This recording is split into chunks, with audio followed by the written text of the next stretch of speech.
pag-ibig ay walang hanggan. Marunong siyang magpatawad kahit na kanino man. Hindi kanya pababayaan sa oras ng kagipitan. Kung siya'y iyong tatawagan, naroon siya kahit saan.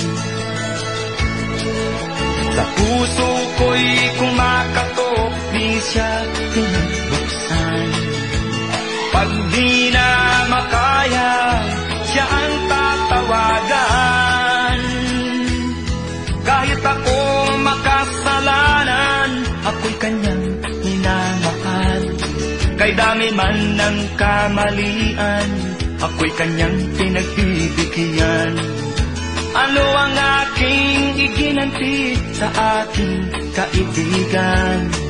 Nang dahil sa aking mga kasalanan, ipinako siya sa krus. Sa puso ko'y kumakatok, di siya pinabuksan. Pag di